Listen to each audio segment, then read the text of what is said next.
Guys, hi, this is your Divine Jupin channel. Hi guys, kain tayo guys. Nagluto ako ng cauliflower soup with cabbage and eggs. Para hapunan guys. My dinner.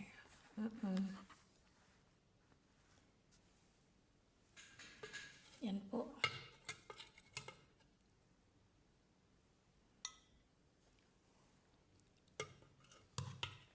Kain tayo guys. May yan. Maanghang na sili yung mahaba. Parang aywan ko lang kung anong tawag niyan sa inyo. Siling kulikot. Tapos meron siyang chicken popcorn.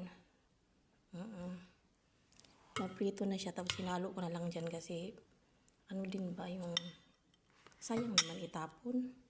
Bawal kasi mga frying food, so pinirito siya, pero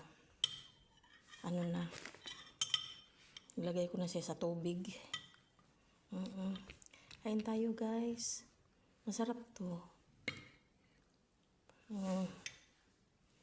Para lang sa health, no rice talaga. As in, no cola, hindi na mag-drinks ng cola.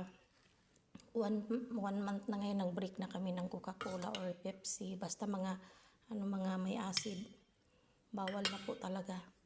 Tapos yung eggs, yung puti lang na eggs, parang hinalo ko lang siya, tapos ayun, lang.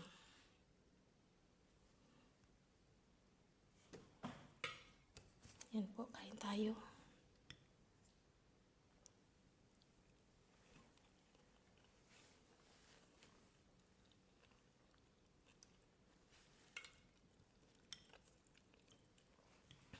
Next time guys, ipakita ko sa inyo. Easy lang naman siya, pinakulong tubig lang din.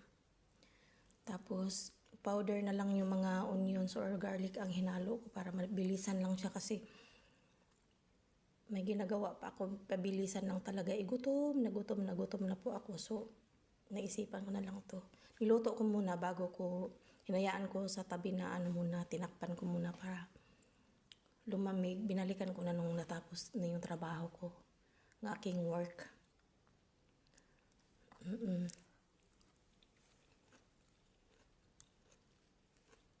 Yun po.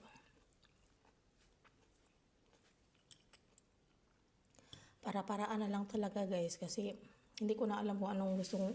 Ang kanina ding breakfast ko ay lettuce fresh at saka yung mga saging na hinog na lakatan na in-slice na siya, tapos yung yung isang prutas pa na purple ang kulay. Yun din ang breakfast ko.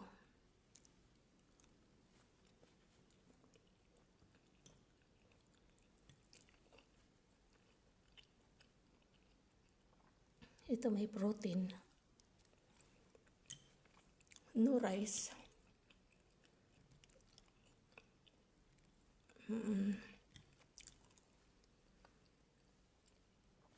Mas marami ang cabbage nito guys. Tapos, hindi siya lutong-luto talaga, yung half cook lang siya. Para hindi naman siya lata.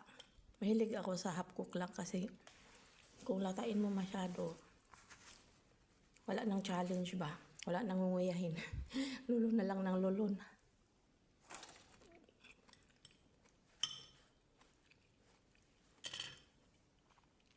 May galab shoutout sa lahat na nandyan, yung mga aking friendship.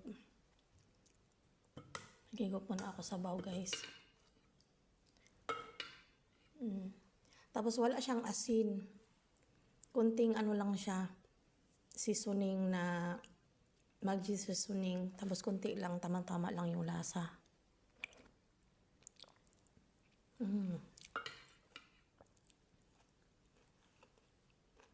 Ayan po. Sarap.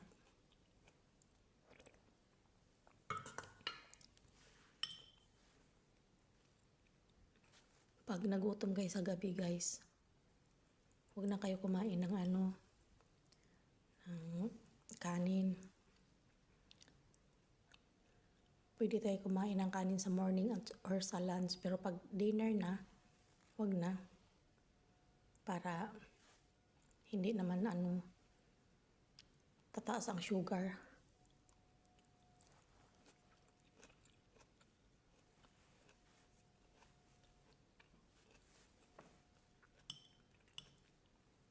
Sa mga may edad lang na kagaya ko, mga 40 pataas.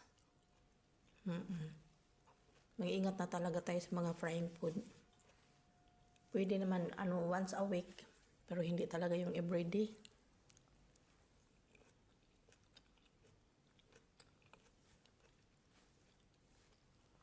Ako nga dati ang timbang ko, maliit lang ako na babae ha. Ang height ko, pag may sandal, 5'2". Kung may shoes, 5'1 plus lang talaga ako pag hindi ko lang talaga alam kasi tinanggal ko pala yung shoes na yun. Tinanggal ko pala yung shoes ko nung yung sinukat ako doon sa clinic. Tapos 5'2 yung height ko. Tapos yung kilo ko dati 64. Tapos nung huli ako na yung nagpa-check up, yung chinek ng doktor, specialist na doktor sa blood, sa everything. Bali, na yung timbang ko, 63. Tapos yung blood ko, 135/80. Tapos, ayun na, mga high na aking mga binabasa niya sa mga blood ko na kung whatsoever may cholesterol. Tapos, ayun.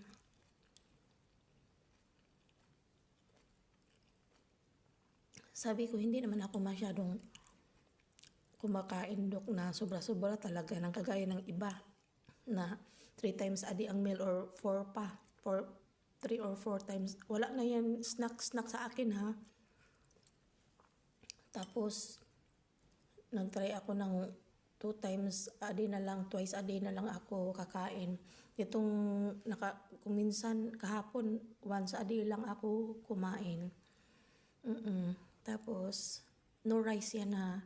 Kailang pag nagutom na talaga ako, makakain ako ng tinapay. Pero mabigat naman kasi yung tinapay sa katawan, tsaka hindi rin maganda.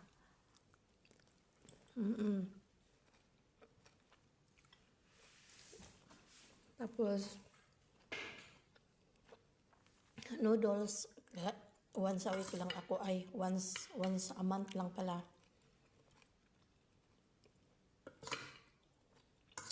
Pag magkapunta lang ako kay Genius Heart, lulutuan niya ako. O kaya yung kasama niya. Nepali special lang niluto niya. Tapos, ayun, hirap na hirap kaya yung mag-diet. Sabi ng doktor, genetic daw, hindi daw, kahit hindi pa ako kakain ng marami, nasa blood na daw namin, bloodline. Kumbaga, naku, ang hirap. Ang ate ko din, ganun din ngayon.